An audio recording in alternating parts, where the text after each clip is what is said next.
Hi everyone, and welcome to the part 3 of Global CCS Institute's Countdown to COP26 monthly webinar series. My name is Galoran Turan, and I'm the General Manager of Advocacy at the Institute. Next, please. The Global CCS Institute, for those of you who may not be familiar with us, is an international think tank that aims to accelerate the deployment of CCS, carbon capture and storage, as a vital climate technology. We are backed by governments, businesses, and NGOs with more than 100 members. Next, please. We will be collecting questions during this online event, and I'll be posing them to our speakers at the end. So please do submit your questions using the Q&A function on the Zoom panel. We will make a recording of this event available on our website later on. With the COP26 set to take place in Glasgow this November, the countdown to COP is officially underway, and the title for today's event is we'll be discussing moving the needle forward on climate action and climate technology. Next, please. Today, I've chosen a chart, a graph to kick off our discussion with, because a colleague upon seeing this graph, very, I think, wisely said, a picture is worth 1,000 words. Now, this graph is taken from the NDC synthesis report that was released by the UN a few weeks ago. NDC is the acronym, stands for Nationally Determined Contribution. And in layman's terms, NDCs are post-2020 climate action plans of countries that are signatories to the Paris Agreement. Most NDCs have a time frame of 10 years, and they're submitted every 5 years to the UNFCCC Secretariat. And the expectation is that with each submission, they become increasingly more ambitious. The report, the NDC synthesis report, summarizes information from the latest NDCs of the all 191 parties to the Paris Agreement, including some 110 parties that submitted new or updated NDCs by the end of July 2021. So in a sense, we're still waiting for some 70 to 80 NDCs to be submitted, ideally before COP26. Of course, what's immediately obvious with this chart is that when taken cumulatively, as one can see in the red wedge, NDCs are not pointing in the right direction. The sad fact is that we've been seeing this chart for the past few years, with emissions continuing to go up and up and up year by year, and therefore the slope of the mitigation curves coming after becoming kind of steeper and steeper and steeper as we delay strong action each and every year. As a reminder, limiting global warming to well below 2 degrees, as stipulated by the Paris Agreement of 2015, requires CO2 emissions to decline by roughly 25% by 2030, and for us to get to net zero around 2070. According to the IPCC 1.5 report, which came after the Paris Agreement, in order to stabilize at 1.5 degrees, global CO2 emissions need to decline by around 45% by 2030, and we need to get to net zero around 2050. When we look at this graph, look at all the available NDCs from the 191 countries taken together. These imply a sizable increase in global emissions of around 16% by 2030, as opposed to a decline, an increase of 16%.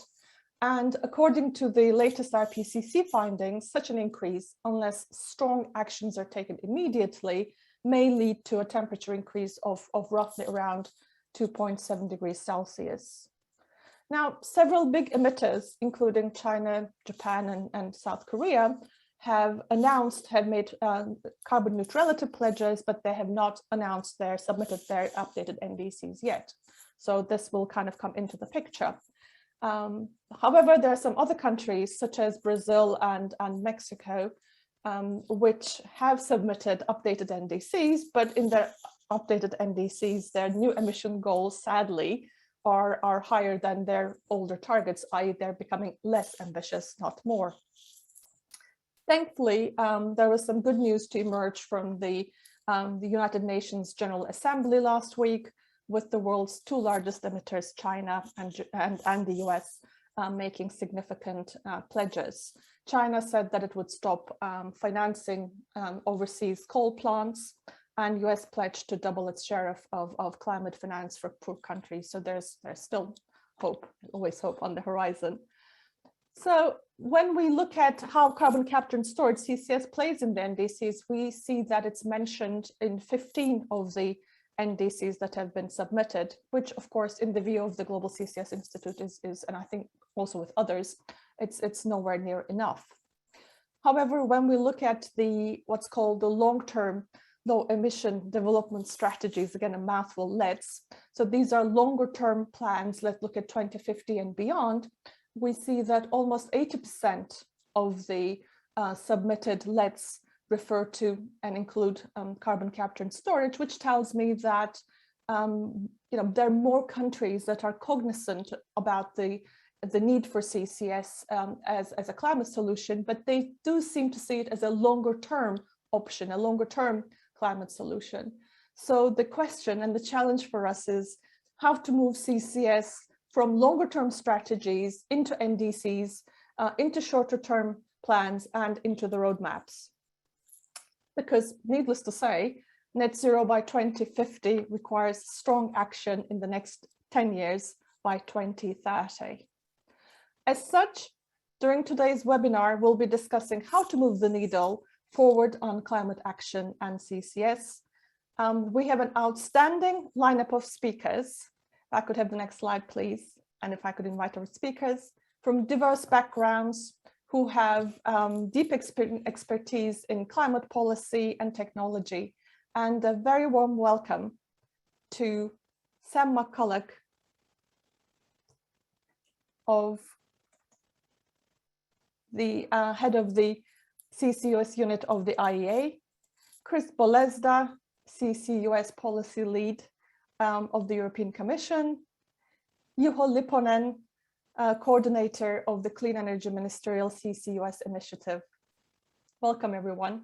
Thank you for joining us.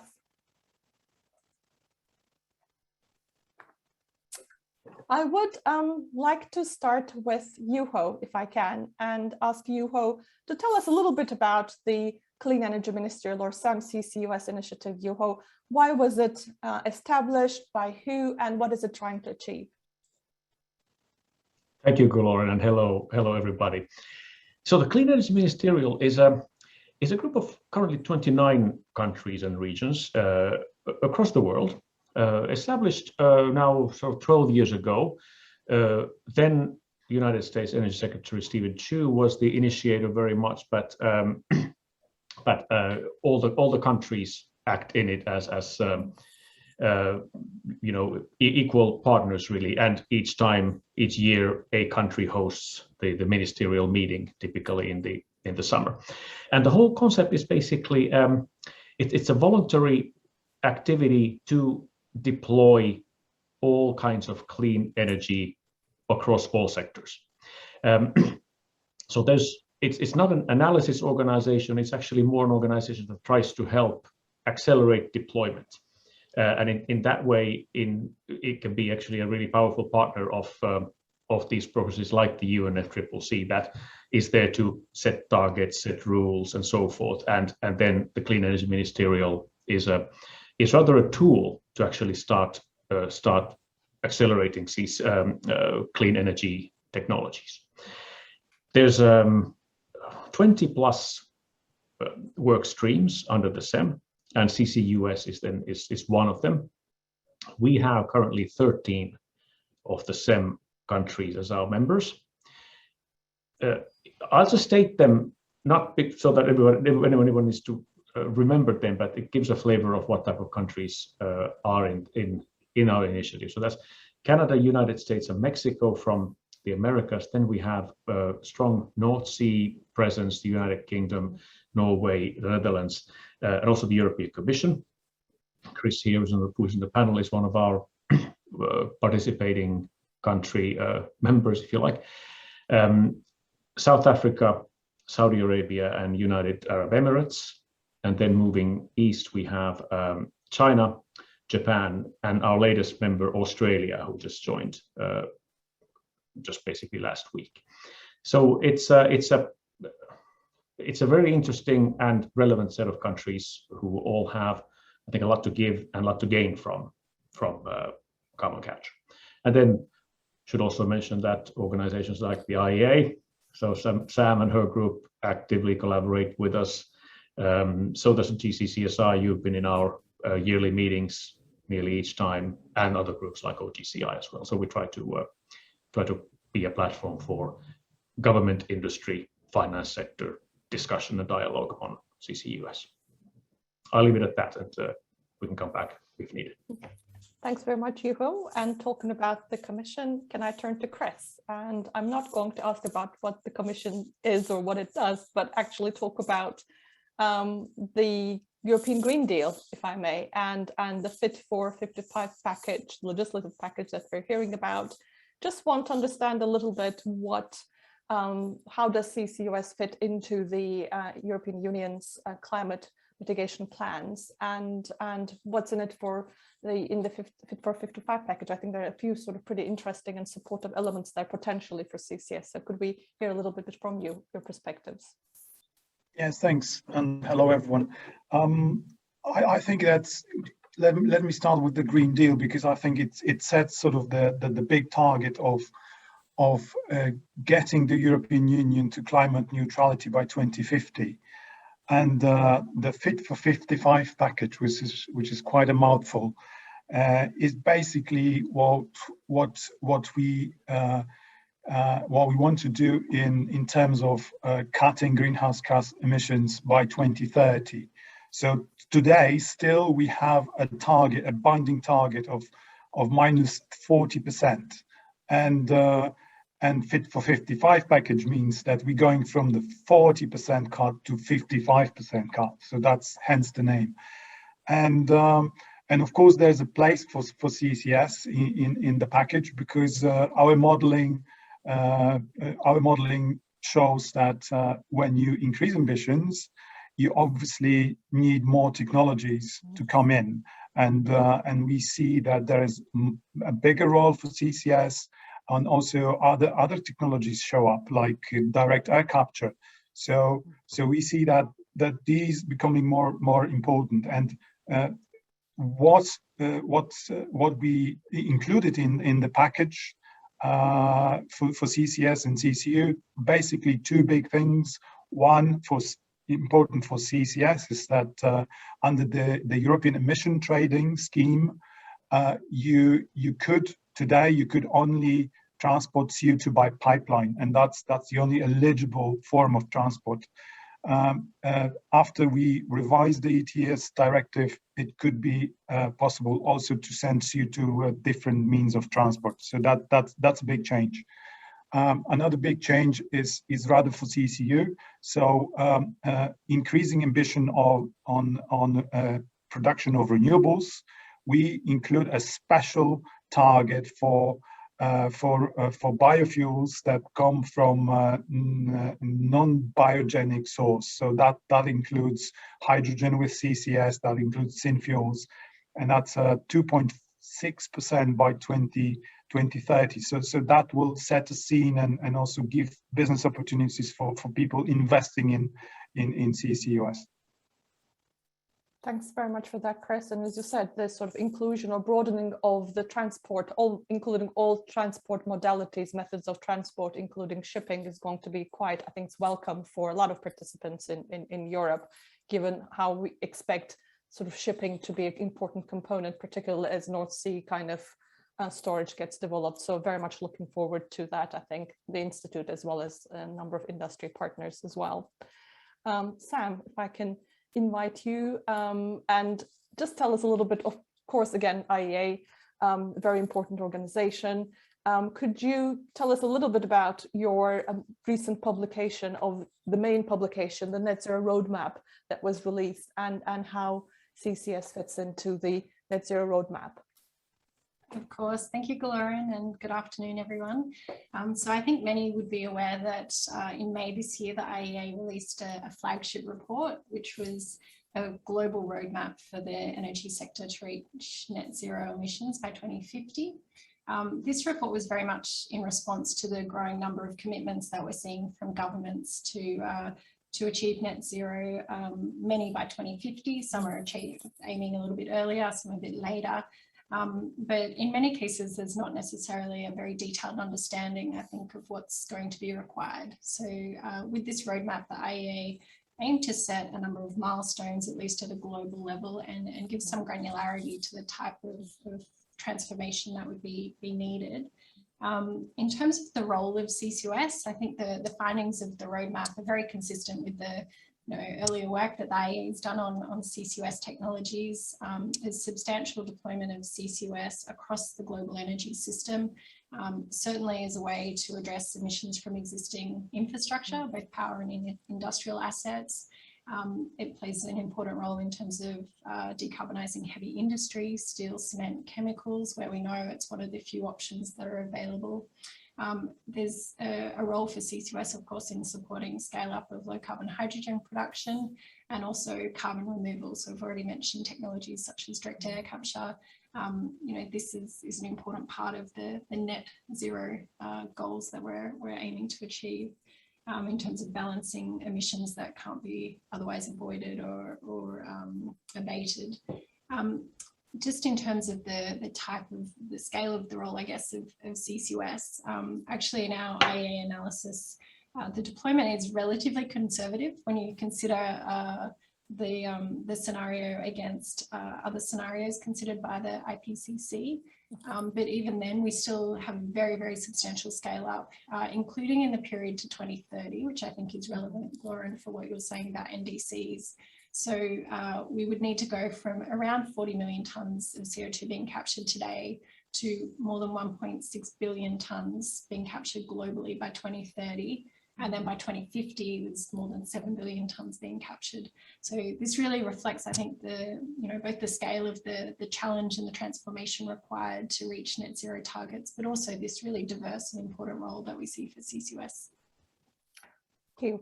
Now with COP, actually it's just a few weeks away. I kept on sort of thinking November, and it's almost sort of, around the corner.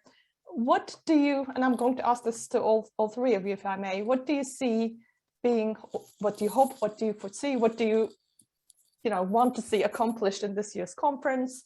And also already questions kind of coming through about Article 6, which refers to voluntary cooperation between countries, Article 6 and CCS. So this is one that's open to all three of you. Who would like to go first?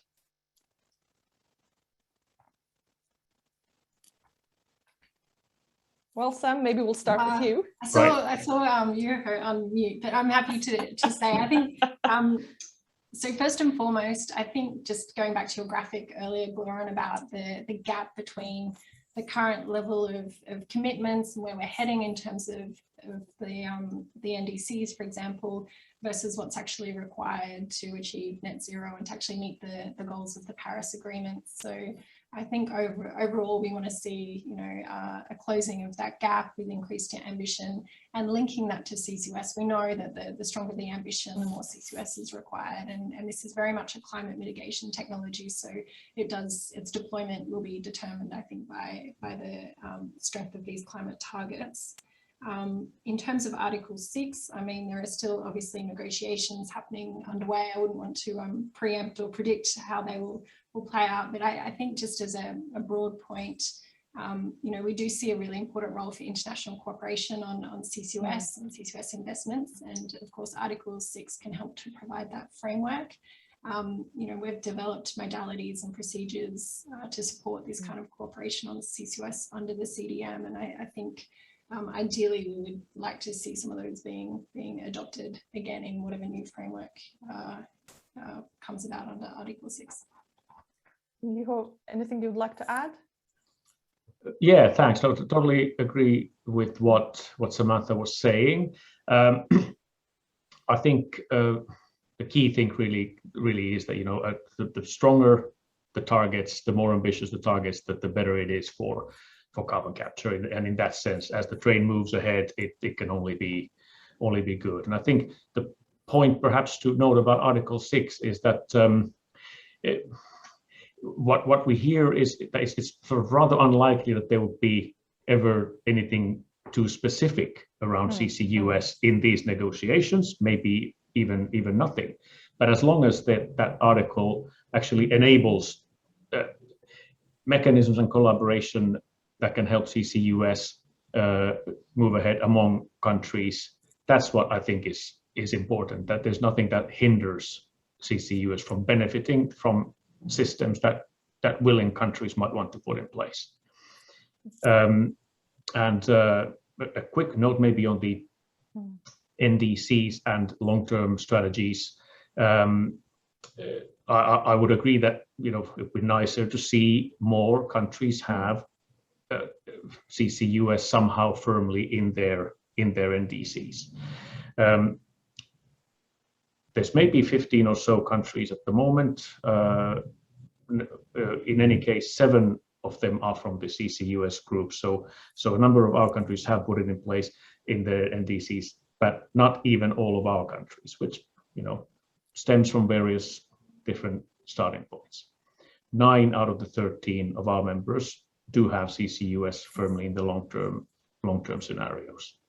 And I think 10 out of the 13 have also net zero targets in place. So these are all important. I think the stronger the UNFCCC train is, the better it is for CCUS and these specific policies. Thanks, Juho. Completely agree. And also very much about your point about Article 6, that we kind of think that it's really important that it doesn't shut the door for CCS in any shape or form, and that it's technology neutral and enables for cooperation between countries on all different sort of climate levers and technologies. So very much kind of with you, and of course with Sam on that. Chris, I don't know if there was anything else that you wanted to add from a European point of view, European Commission point of view? As a seasoned COP participant, my dream scenario would be to have an agreement on Article 6, because that's been dragging for ages now. And I think if we have an agreement, any agreement on Article 6, I think it will boost CCS as well, because any kind of trading mechanism will create demand for technologies like CCS, and it would be great. I know that it's very difficult at this late stage to send to Secretariat new initiatives, but I think that if the UK presidency are determined, we could see a decision on CCS. That would be great. We've seen in previous COP, I think in Poland, a decision on electromobility, and that was the UK initiative as well. So why not a decision on CCS? It could always help. Thank you. And I would sort of like to say amen to that, but as you say, time is kind of getting pretty short, and unless there's some sort of, it's been worked behind the scenes and, you know, that we haven't heard anything about, it just feels a bit unlikely perhaps at this stage, but certainly I'm with you, keeping my fingers and toes crossed that something might sort of unexpected but supportive for CCS may come onto the scene. Looking sort of shifting gear a little bit and looking at different parts of the world, and maybe I'll go back to Juho, if I may. One of the sort of biggest actually sort of emitters, China. Where do you see China in terms of CCS, and is it sort of, obviously there's the carbon neutrality target that's been announced by 2060. Any kind of update you could share with us about China? And I'll come back to Sam in a moment. I know that your roadmap on China, net zero roadmap, is being released tomorrow, and therefore you can't sort of give any sneak preview, but nevertheless, I will, after Juho, just give kind of the floor to you as well on that. Juho. Yeah, thanks. Yeah, when I first heard about the 30-60 targets presented by China, I thought that, well, that doesn't really sound that ambitious if it's 1,000 years from now. But 30-60 obviously means that it's by 2030 the peaking of emissions, and then carbon neutrality by 2060. So luckily that was explained to me. So certainly, I mean, China has a really long technology tradition in CCUS. I think we all know that. There's been pilots, large and small, technical development by industries and universities, and first coal-fired pilot started at the Beijing Olympics, whenever it was, several years back, as a showcase of what could be done, and it's continued ever since. So I think the technical bases they've been creating this for a couple of decades here now, and we're kind of all waiting for the big step to happen. 35 or so projects have been implemented so far, according to various sources. I think the largest scale is in the 600,000 tons per year or something like that. So in a way, what China, they've done heaps, but what they haven't yet done is to put together like the very large chain. Okay, 600,000 tons is big, but then the very big one, that has to be the next step. CCUS is now in the 5-year plan, which it hasn't really been before, and that gives us also a great background for then the various authorities to say, well, we need to undertake investment here and implement further project and demonstrations. Those large-scale projects also are starting to be in the pipeline. Now, of course, we want to see them happen, but at least they've been identified, and I think the oil and gas companies are very much in the lead. And then in terms of policy, it seems that there's still a lack of the sort of either incentive or a command and control type policy to say, well, now we need to start implementing. I'm sure the capability is there once that order comes. I'm not at all expert in their emissions trading scheme. Certainly that may be able to help, but I don't know if it has helped the case of CCUS so far. But mechanism is there, and maybe it can in the future. Thanks, Ivo. And Sam, without wanting to steal your thunder, and the report again, sort of coming out tomorrow, everybody. So dial into that. But any kind of insights that you might be able to share with us, your perspectives on CCS, CCUS in China. Yeah, thank you, Lauren. I mean, I agree with a lot of Juho's comments, and thank you for flagging. We are indeed releasing a report tomorrow morning, which provides a roadmap to meet China's carbon neutrality target by 2060. The IEA has prepared this at the request of the Chinese government. So I can't really share any spoilers from the report, but I think in terms of, general discussion on CCUS, as Juho said, there's a very strong foundation. Yeah, China has done a lot of work in terms of R&D and pilot projects. They now have, in 2019, they released a roadmap through MOST and ACA 21, which sets targets around transport and things like reducing the cost of capture or the energy penalty of capture. It's now in the 5-year plan. So we're seeing things starting to really pick up, and actually more project announcements, commercial project announcements. So I think as Juho said, waiting to see, the foundation's been laid, waiting now for the next step to really support deployment. But you can see that CCUS will be, a good fit for China in many ways, given its industrial base, given the scale of its existing, power and industrial assets, and also China's demonstrated it's very good at building sort of big infrastructure projects, which CCUS can be. So I think there's a really good, promising sort of foundation for CCUS in China. Indeed, completely agree. And whilst we have you, Sam, and we know that you've been very prolific, the CCUS unit, but IEA overall in the past few months, and you've released fairly recently, I think, your report on the status of CCUS in Southeast Asia. Could you give us a little bit sort of an update about what's happening in Southeast Asia? Is CCS getting kind of real serious attention from authorities and from potential developers in Southeast Asia?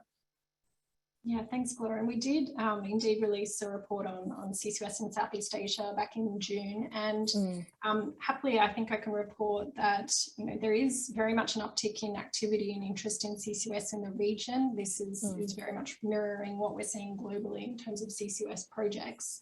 But we identified around 8 projects now in various stages of development that would be commercial CCUS projects. Many of these are linked to natural gas processing, recognising that there's some fairly high CO2 content reservoirs in the region that are proposed to be developed. So CCUS will be a really important part of those developments. And we've seen a growing number of governments identifying CCUS as being a key part of their low emission strategies, including in their longer term strategies, 2050 strategies. And I think for, just to put it in context, this is a region that has seen about 90% of its energy demand growth met by fossil fuels since 2000. So, and for many countries, they're important producers of coal or natural gas. So, and coupled with that, we've got a very young asset base. So more than half of the power fleet in Southeast Asia has been built in the last 10 years. So really CCUS is an important solution for the region in terms of, again, addressing emissions from existing infrastructure, for supporting new opportunities and new energy pathways like low carbon hydrogen or ammonia production using those existing resources. And, in our report, we also identified that there's a really good opportunity for regional cooperation in terms of CO2 storage development and infrastructure, recognising the countries like Singapore, for example, that have identified a need for CCUS but may not have the domestic storage capacity. So I think having that regional cooperation is going to be really important. And indeed, we're also seeing at the Institute a lot of interest from a number of players in Southeast Asia, both from an investment point of view, kind of project point of view, but also there have been some important regulatory developments in the region, as you sort of said, including sort of regional collaboration. So expecting Southeast Asia to be a hotspot for CCUS in the coming sort of few years. And I'm also sort of monitoring some of the questions that we're receiving, and I sort of said, yes, well, I'll pose them at the end, but also taking account of them. Perhaps one of the kind of comments generally is around cost of CCS. And I don't think, personally, I don't like to refer to CCS as an expensive technology, but it's definitely capital intensive. So perhaps kind of if we could sort of talk a little bit about financing CCS, and maybe I could turn to Chris and ask Chris about the EU Sustainable Finance Taxonomy. Chris, why is that important? Where does CCUS fit in?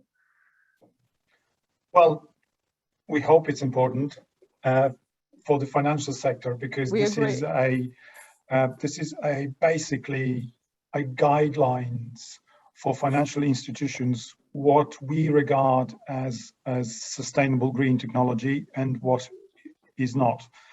And this has ramifications for financial institutions for various reasons. Being it meeting certain green targets or internal CSR targets. It will, of course, impact on green bond standards as well. Basically, it's a big piece towards transparency in the financial sector, what kind of technologies you finance. And there's a whole list of technologies that we regard as green. And of course, a big news here is that CCS is regarded as green sustainable technology, so is eligible for this label. It's actually quite bluntly said in the taxonomy that CCS is a key technology for decarbonizing European industry. And therefore, it's you could use it either in power sector or in steel, cement, etc. And then you would be in line with the green taxonomy. So the other thing is that CCU is out. So CCU is not part of the taxonomy. So everything that is connected with capturing and transport and permanent storage of CO2s in capture use of CO2 is not in. Okay, that's a very relevant point. Thanks, Chris. And Juho, I know when we sort of talked about this, some CCUS has done also a lot of work on financing CCS. What are your thoughts about taxonomy, not just in the context of EU, but globally? How can taxonomies help? Yeah, thanks. So, I mean, the first thing to note is that there seems to be actually there's a lot of taxonomies being developed or already in place in various parts of the world, and I think the EU taxonomy does seem like a very influential and good one. I think many others have also been modeling their developments on that, but China and Japan already have one, for example, and interestingly, a country like Malaysia has also been implementing it. But then others are following rapidly: Canada, Korea, Singapore. I think also the UK is developing its own taxonomy, which is I think also following the EU model pretty well. I think they're really important general drivers towards greening of finance. There's nothing that's for sure, and large banks and finance corporations are active in these discussions and have a great interest actually in following and in greening their portfolios. We've been talking a lot with different banks in the past couple of years, both multilateral development or finance institutions and also commercial banks. And in more specifically on carbon capture, what's really great to see that a group of perhaps 25 banks that we've been mostly speaking with, there's a growing interest in looking at what carbon capture can do in their clean energy portfolio. Using carbon capture and investing in carbon capture projects is, for most of them, not at all a no-go area, which is also good. So definitely explicitly they're interested in seeing what they can do in this space. So in short, the whole importance of the finance sector in driving CCUS forward is actually increasing, and that's a good thing. Completely agree with that. And sort of talking about finance, and again, sort of number of questions around the cost of CCS, etc. There's quite a lot of information we have on the Global CCS Institute's website and some of the IEA reports as well on the costs. But talking about financing, again, some of the kind of comments and questions are about inclusiveness, developed versus developing world, how to enable, how to support energy transition, net zero transition in the developing world. I want to come back to the international finance question. The US raised the bar with climate finance. I think they're sort of doubling US climate finance by sort of to more than $10 billion annually by, I think, sort of early 2020s, 2024. CCS, as I mentioned, being a sort of, we can't kind of shy away from the fact that it's a capital intensive technology. How can we avoid regional disparities in its adoption?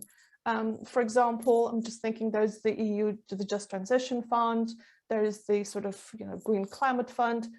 What instruments are there available? Do you think that these are being utilized in the full extent? And sort of, I guess, more broadly, how can we ensure that the Global South is not left behind when CCUS CCUS implementation gains momentum around the world?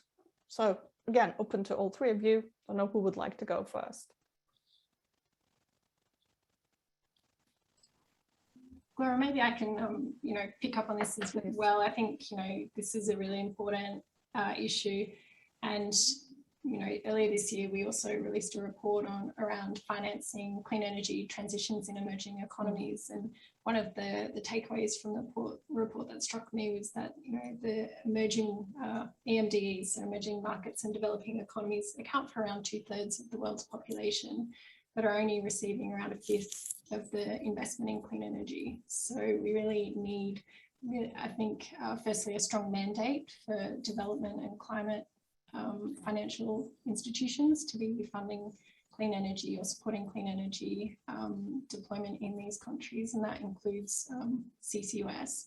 Just to touch on our, I referenced already the net zero scenario. So in this scenario, just CCUS investment globally would need to be averaging around $80 billion a year in the second half of this decade. And around a quarter of that would be in emerging economies. So we really need international support to facilitate that investment. You know, coupled with that is really this need also to build capacity. So we know CCUS will be required in regions and countries that maybe have not got a strong foundation for CCUS currently, in terms of identifying CO2 storage, in terms of developing legal and regulatory frameworks. So I think there's a capacity building task still there to be able to facilitate the more commercial and widespread investment. And Sam, you mentioned sort of talking about the power fleet in developing Asia, that sort of, you know, roughly half of it has been built in the last 10 years. One of the questions we've just received from the audience is related to that. And do you foresee, obviously stranded assets is a very current topic, and there are a lot of advocates who kind of ask for or believe that these assets will actually be retired early. But as far as I know, in your modeling and forecasting, you also do see a significant amount of CCS retrofits. Is that true?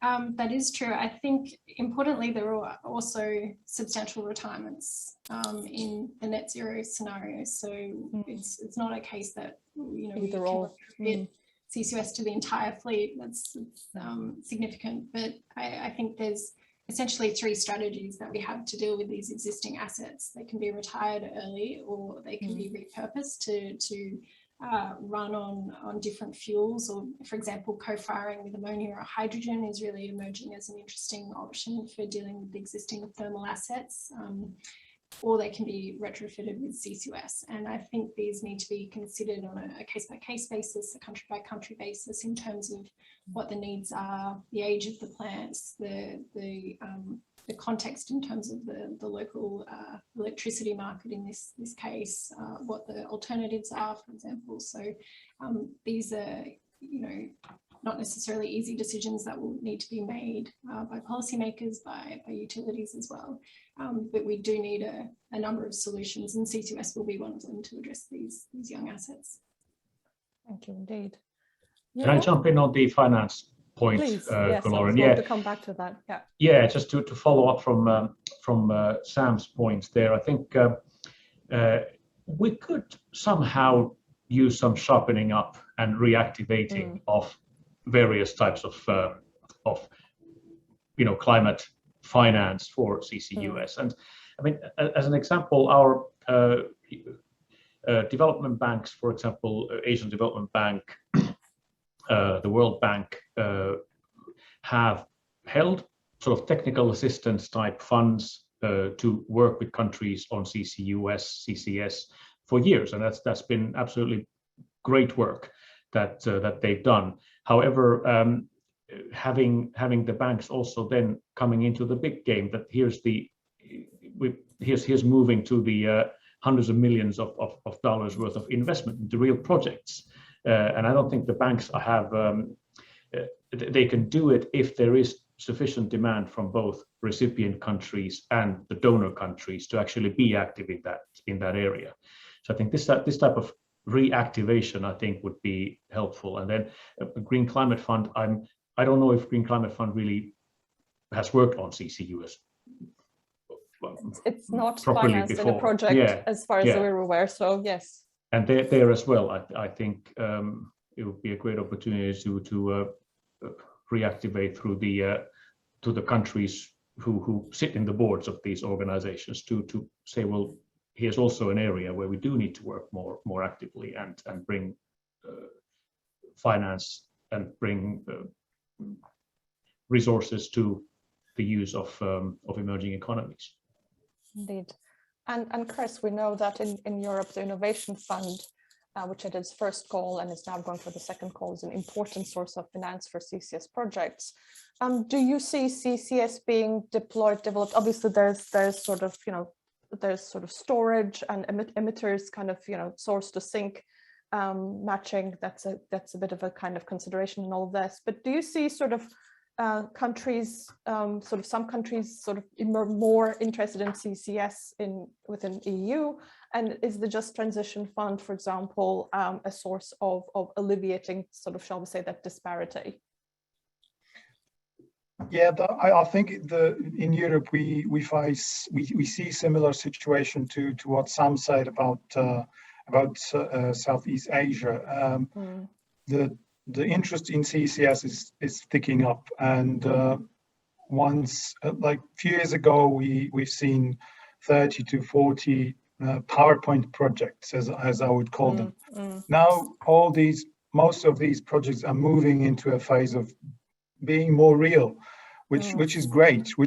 And you ask me if we're using enough of our money. And I'm working on CCS, so I would always answer there's not enough money on CCS, and you will not hear anything else from me.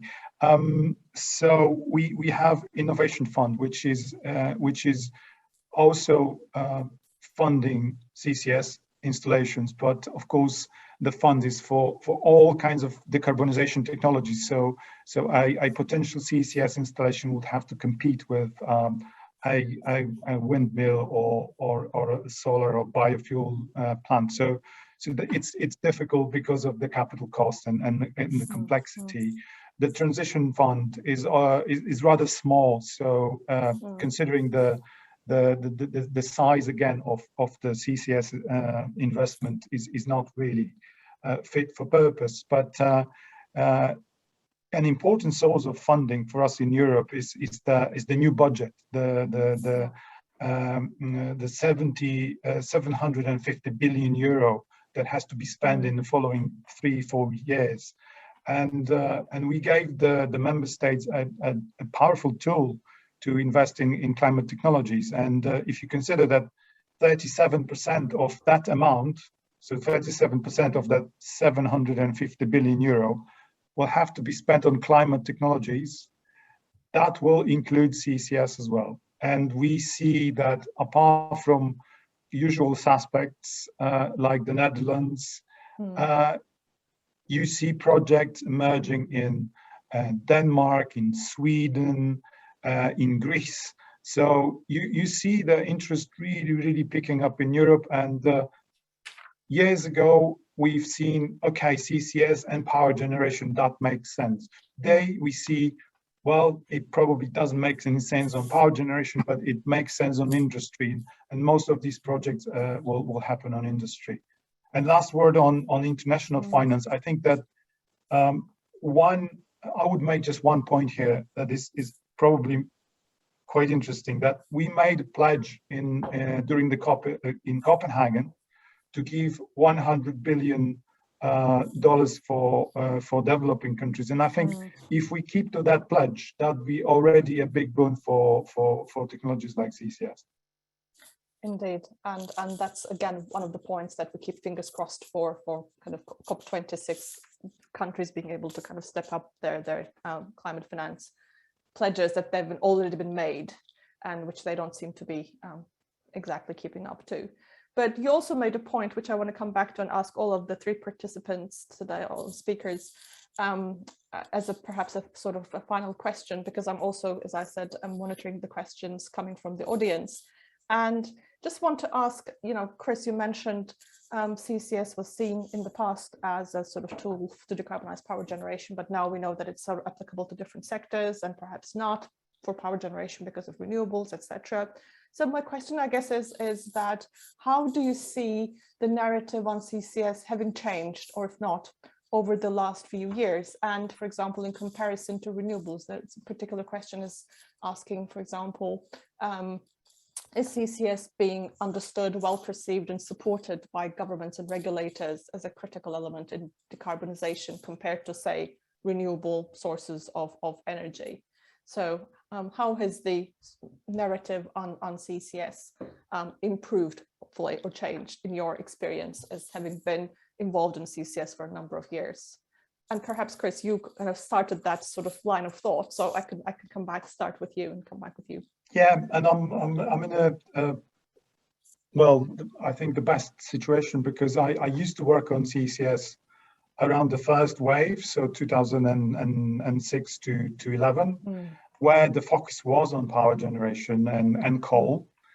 And I think two lessons we've learned from that. So first lesson, that it's probably not good for power generation because it will extend the life of coal, and that we don't know that. We don't want that because we want to decarbonize our economy.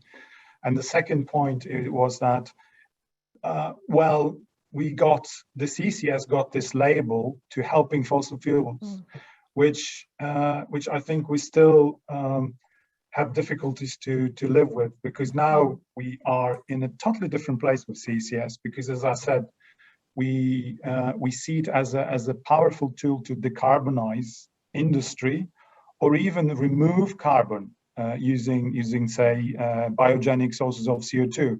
So getting to carbon negative emissions, and having this label earned in the previous years of helping fossil fuels industry is not helping with politicians who prefer to focus on windmills, solar panels, and etc. So we have to fight. We have to convince them that it makes sense. It's powerful. It's a key technology to decarbonize certain sectors, and I think we'll get there, because we, as the IEA analysis as well show, that you need all kinds of technologies that will get us to carbon neutrality. Thank you. And Chris, you've mentioned that CCS and power generation probably doesn't make sense, but of course this is a sort of a very particularly in the European context, I think. And also one caveat, because you can do CCS with gas. This is allowed under the taxonomy I talked about. So yes. The gas power generation in taxonomy has a very low threshold of CO2 emissions. To get there, you have to do CCS. So if you want to build a gas plant and be in line with taxonomy, you have to do CCS. And of course, there are a number of because sort of particularly gas generation with CCS does provide, dispatchable, flexible, low carbon generation. There are sort of places, notably where I'm based, for example, in the UK, where it's explicitly the UK government does foresee gas with CCS kind of, and it's in its climate plan. So there are different parts of the world have a different kind of approach to power generation with CCS, I think it's fair to say. Turn to Sam. So I also have the benefit, I think, of having worked on CCUS for probably longer than I should admit, but I was also around in the last wave of sort of enthusiasm around the sort of 2009 timeframe and before that. I definitely think just in the last few years, there's been an enormous change in terms of the acceptance of CCUS, and this is particularly linked to, I think, the climate goals and net zero targets. So there's just this realization that if you want to reach net zero, whether that's 2050 or 2070, you need CCUS. There is going to be some CCUS deployment that has to be within that portfolio. And I think governments are increasingly recognizing that with that is coming some targeted support for the technologies. And this is really starting to build very substantial momentum in terms of project activities. So I think there's that element of it. Certainly in terms of the narrative, I mean, Chris described very much I think a European view, which I agree with, and I can say as an Australian, there was a similar approach where CCUS was one coal-fired power station with a pipe and a storage. And we've evolved beyond that to focus more on industrial applications. I think looking at industrial hubs now and the potential and the value of CCUS to really contribute to the decarbonisation of regions that could otherwise almost be left behind in clean energy transitions. So CCUS provides an opportunity to support and retain the existing jobs and industries in these regions, as well as creating new opportunities blue hydrogen, for example, is of course a focus of attention, particularly in Europe. So I think there's been a much broader discussion and an appreciation of what CCUS is and its role in terms of energy transitions. For me, I think it's quite interesting to watch the discussion and activity around carbon removal technologies evolve, where we're seeing interest not just from the traditional energy sector, I suppose, but companies like Microsoft and Google and others that are really looking at investing in these technologies, and airlines as well.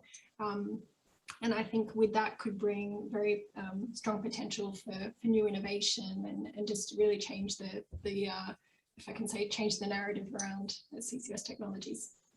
Certainly, and for technology-based carbon dioxide removal, well, at least we know that we're going to need the infrastructure, the underlying transport and storage infrastructure. So it certainly does create the demand for it. It underlines that we need to have the regulatory landscape in place. We need to have the infrastructure in place to be able to deliver the CDR requirements that we do according to the IPCC and others. Juho, final words from you. Yeah, well, hard to add much to what Chris and Sam said. Or I think they both were very clear in their viewpoints, and I agree that the narrative is way more positive now than it was before. I've also been working on in this area for quite a while, and seen some of these ups and downs, definitely. Maybe one aspect, looking at the European debate, perhaps also that Chris was referring to, that in the first wave, there was sort of CCS was kind of in the energy discussion, that this is an energy technology and it competes with renewables. And in some ways, that was never true, because it's not an energy technology. It's a tax on cleaning up something, which is the underlying energy technology. And I think this discussion is now much more realistic, that okay, here is a technology that can help decarbonize some sectors. It's not an energy technology per se. It helps you clean up, and I think that's been recognized much more widely, which is a very good and healthy thing. And there was really indeed an excellent question in the Q&A on our regulators and countries seeing this properly, and I would say that in more and more countries, yes, but still need more to come and join the show. Very much so. And with that, I'd like to bring this discussion to a close. Thank you very much all. I'd like to thank our speakers, and I would also very much like to I'd like to sort of thank the audience for being here today. Could I have our last slide, please? Our countdown to COP26 series is an ongoing series. With every month, we'll be featuring an event every month up to and including November. So please head to our website for more details to register. If you would like to learn more about CCS, you can download our status report from the Institute's website at www.globalccsinstitute.com. And please do follow us on social media, and feel free to interact with us at Global CCS on Twitter. Thank you again for joining us today, and hope you have a great rest of the day. Goodbye.